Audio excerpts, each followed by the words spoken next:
Malunggay mga kalabs. Today's video ay magluluto naman tayo ng sardinas. Ayan mga kalabski, dahil nag-crave ako sa sardinas. Gusto ko naman yun ang ating lulutuin today. Ayan, nagsutay na nga tayo dyan ng garlic, onion, and syempre ang ating ginger. And baga-add din tayo dyan ng cherry tomato. Ating cherry tomato.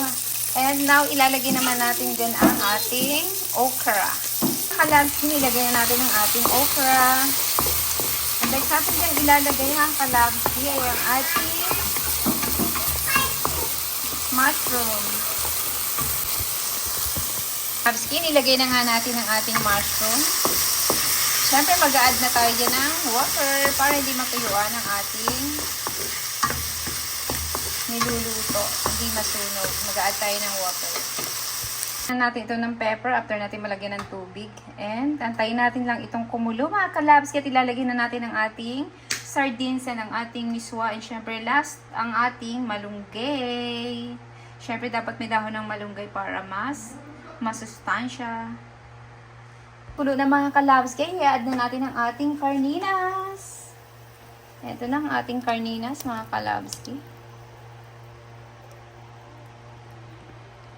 Then, pakuluan lang din natin ulit yan ng konting-konti.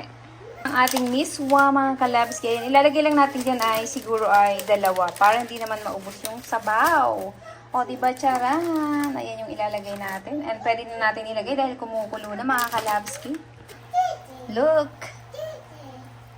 Tayo ng isang miswa, pero parang kulang, no?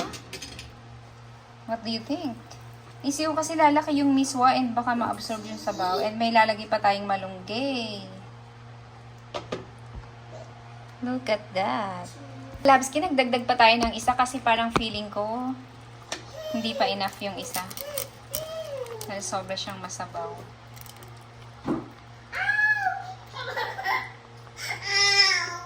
Wow! Chop, to be careful! Ayan na guys! Ayun, sakto siya. Tapos mag-add tayo ng malunggay na. Maya-maya natin ilalagay para hindi siya ma-overcook. Kasi pagka yung malunggay na overcook, siya ay mapait, pumapait.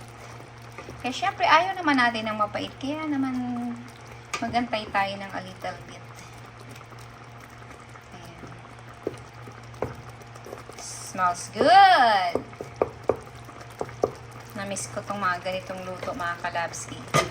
Kasi halos lagi kaming Nicor. Alam nyo ba yung Nicor?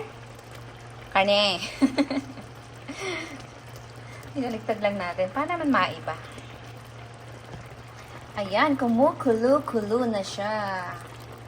And maya-maya lang na ang ating miswa. Nakahabol na yan dun sa texture yung nauna nating inilagay. And this time, ay ilalagay na natin ang ating malunggay. Ating malunggay, mga kalabski. Ayan. O, diba yung anak ko ang naghiwa. Himay-himay niyan. Yung anak kong 2 years old. O, diba marunong na siya. At pinatay na natin, mga kalabsi, ang apoy. Para naman hindi ma-overcook yung ating gulay. And tatanggalin na natin ito dito. And syempre, magpiprito naman tayo ng ating pinaksiw na isda. O, diba? Match na match ito. Napakabango. Yumminess. Ayan lang, mga kalabski. Thank you for watching. Bye-bye.